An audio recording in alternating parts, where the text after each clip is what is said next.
everybody, welcome back to my channel. My name is Sophia Jeeves. I'm 46 years old and I have anxiety and depression. And this is my channel where we talk about all things regarding mental illness. And this is part 2 of a clip where I talk about my story. And the first one, I talked about my early childhood, and this is where I talk about like where it gets really serious. On Facebook, I posted if anybody wanted to hear my story and hear my journey. Well, here it is, part 2. Don't forget to look at part 1 if you wanna have a listen to that as well. All right, so we talked about being in my early 20s and just dealing with all these intense things that I had gone on from my childhood and unresolved, obviously, and so but not serious enough to kind of bring my life to a screeching halt. Pretty much is because what happened after that. So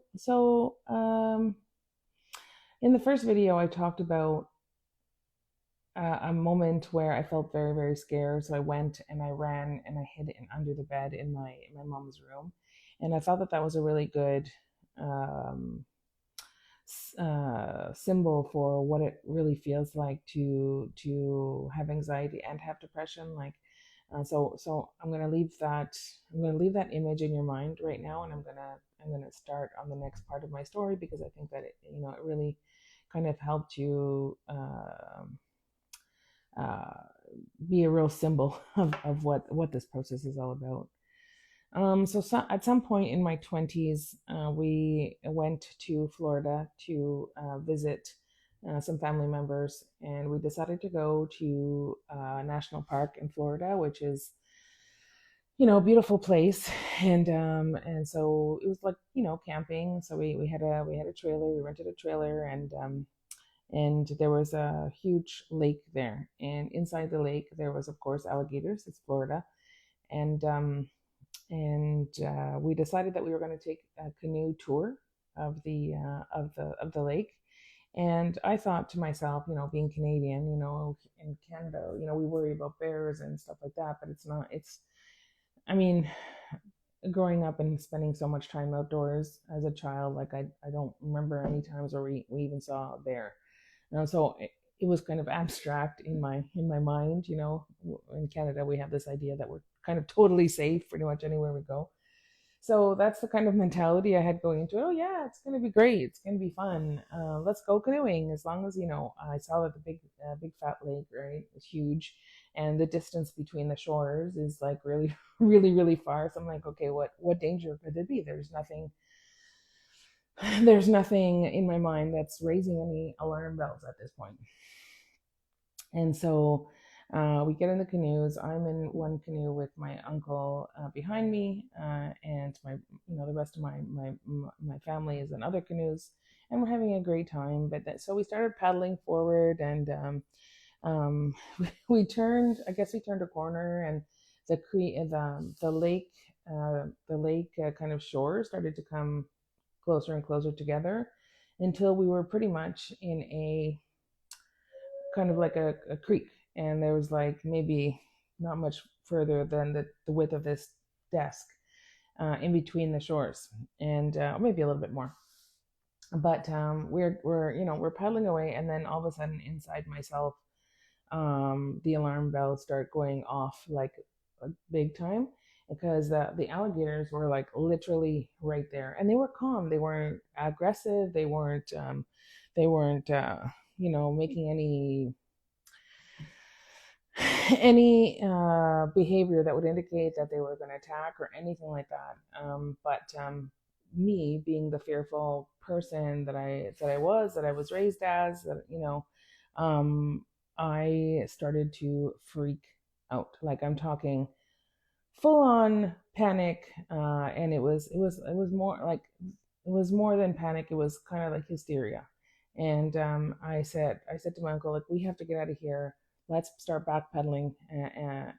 So at that point, I couldn't do anything anymore. So it was him, because I was just like, I was out of my mind. And so he started backtracking, and he pulled us out of that little creek, and I was still like absolutely hysterical. Like my uncle's concern at that point, talking about it later, was that, you know, that I was going to freak out and tip us over, because then we'd really be eaten by these crocodiles, right? It's like, oh, lunch is served. And so I was a delirious mess, like almost like needing hospitalization at this point. And we kind of laugh about it as a family now, so uh, we kind of backtracked, and we were underneath this bridge, and this bridge had these there was kind of like a bridge that connected these two islands or whatever. Anyway, the thing is that I really wanted to climb up and get the hell off of this canoe. So, and I don't even know how I did it, but as soon as we got near the post, I stood up, I grabbed onto my, I guess my survival mechanism kicked in, and I shimmied my way up that post, and I've never been able to do that in my life. So I'm thinking that's the adrenaline talking right now, because I don't have any upper body strength. But my uncle said I shot up that thing like no tomorrow. I got on the bridge and I tailgated it back to the camp, and I was pretty hysterical for that day, and then it seemed to die down. But then about a month later, we were back home, and I started getting these really strange symptoms. One of them being hypervigilance, which is when you kind of like are really like looking at like every little sound. Like basically, it's your brain going into survival mode and protection mode, which is like after many years of therapy. Um, uh, you know, it's just your brain in danger mode and survival mode, and it kind of the way I describe it now, it kind of like is PTSD, obviously, in a severe form of it. And It kind of fractured, the way that I would describe it, it kind of fractured my mind. And it brought out all of this other stuff that is related to anxiety, like agoraphobia. I went through periods where I couldn't leave the house. And I went through periods of OCD where I just like kept thinking about things like over and over and over again. It's just like your mind kind of shuts down.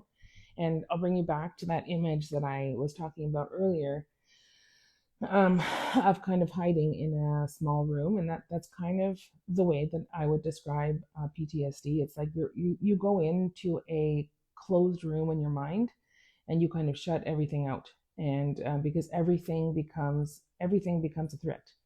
And I'm telling you, I there was times where I almost became suicidal because I didn't know how the hell I was going to escape from my own mind. And it felt like I was trapped, and that feeling of being trapped was kind of like it creates despair. And then so you're afraid, then you feel despair, and then you feel trapped, and then you feel despair. So it was kind of like wholly fractured mind. To anyone who has gone through anything like that, it is bloody scary. And um, that is when I really started to see a therapist. Like I was seeing a therapist, I think 2 or 3 times a week for months, and then slowly over the course of the years, as I got better, I saw my therapist less and less. But that was truly terrifying. I can't compare it, of course, to the level of the experience, because in reality I was not in any danger technically, but in my mind I was. So it's not like somebody like soldiers who are literally in the war zone, and they have to like, and they see horrible things. Um, um, so I don't think that mine compares, but I can say that I the level of terror and fear that I felt was astronomical, and the level of despair and of that feeling of being trapped in your mind, and there's no solution, um, uh, until I found a way, and I can talk about that I guess another time. But uh, finding a way out of that maze in your mind when it kind of collapses like that, that that that was tough. I did some therapies for that, even some alternative therapies, which might sound a little crazy, but they did really help me. They took me from A to Z, and as well as I did acupuncture. I did herbology. I took some, there's a thing called Rescue Remedy that you can take. It's a flower tincture that supposedly helps you when you're in moments of panic. So anyway, I did all kinds of things that I thought would help. Like when you're in that situation, you will pretty much do anything to help you feel better. So I tried a lot of things, and I would say that there was a couple of things of all the things that I tried that really did help. So PTSD, that is a thing, and I will say that sometimes this is why another reason why I don't watch scary movies now is because if I watch a scary movie, I'll get triggered back into that scary place, and that will stay for a few days until I can talk my brain into walking itself out of that scary place again. So this is why I don't watch scary movies. Although I find scare pranks hilarious. I don't know. I think that's kind of funny. But anyway, I don't want to talk too much longer. The video is going to be 3 hours long. We don't want that. But I will say that the depressions did not get better. The depressions got worse and worse. I would get better, and then I would go down a scary dark path again. And I think that after I had my son, I went into pretty much a suicidal depression, and the way I describe it is when you're in a suicidal depression, your world perspective, your world vision starts getting kind of smaller and smaller and smaller and smaller. Like not your actual vision, but your perception and your reality kind of gets dimmer and dimmer and dimmer and dimmer until it's like a tiny little hole. And then when it's that tiny little hole, that's all you feel is suicide. That's all you think about. That's all you want to do. You just want to sleep and you want it to go away. And so at that point, my son was about 2, and at that point I was like, you know what, I've done all of the mental work. I'm really, really, really strong mentally. Like through all the things that I've learned in my life, I'm resilient, and I bounce back. But I need some more help at this point, and that is when I decided to go on medication.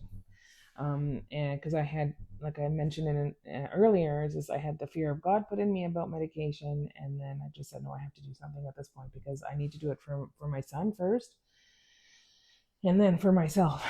But then I realized, no, you have to help yourself first. That's what my therapist told me. You have to help yourself first, because if you're not okay, then you can't be okay for anyone else. And so that's my story. Like I've been on medication, the lowest dose of medication, for about 6-7 years now, and I don't plan to get off it because let me tell you, ladies and gentlemen, when your brain goes down that path, your brain changes, and maybe it helps for you, but in my particular case, like no amount of, like, I used to be an exercise guru. I used to eat, I used to do cleanses, I used to do all the things, and no amount of any of that stuff was able to get me stable enough to the point where, like, the last 7 years, I haven't had a major dip in my mental health, because I had done all the mental work for all those years before that. So I think that's why, like for me, in my particular case, the minimal dose of medication kind of is doing the trick for now, and everything else I'm doing in the meanwhile is kind of helping. And the last thing I'll say is that, I learned over the course of the years that this illness or this life experience, whatever you want to call, excuse me, whatever you want to call it, it's not necessarily who I am. So I was somehow, and I'm thankful that I was able to separate it in my mind, saying, this is not Sophia, this is not me, this is just the illness. I don't have to let it control my life. I don't have to let it do that. I can still have a functional life despite this experience. So I will sign off by saying that every person is going through their own journey and has to find their own ways to cope. I have found mine, and through the vast array of things that I've tried have really helped. And also, like I've developed, like I said, a severe, maybe that's not the right word, really, really strong internal resilience. Like I made a promise to myself years ago that no matter how tough things get, I will always nothing will get me down. Like I will bounce back and I will come back. I just have to figure out the way to get there. If I'm down again, I'm just gonna have to figure out how to get back up again because I can do it. I've done it before. And it's like that. Not a punching bag. That's not the right. That's like a bullet. That's like a not an inflatable doll because that's the wrong the wrong imagery that I'm trying to get in your mind right now. But like I guess a punching bag that's filled with air that you punch down and then it bounces right back up again. Like that's kind of the way that I see myself, like super super tough.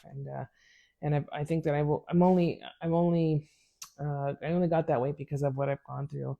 And so if I can go through those things, so can you, and you can overcome it too, or maybe not overcome, but cope and manage to the best of your ability. And so, ladies and gentlemen, that's part 2 of my story over. Thank you for watching all this time. Thank you for listening, and I appreciate you so much. And click like, follow, do the things, and join me on my channel so that we can continue our journey together. Have a good one. This is the Mood Lady signing out. Bye.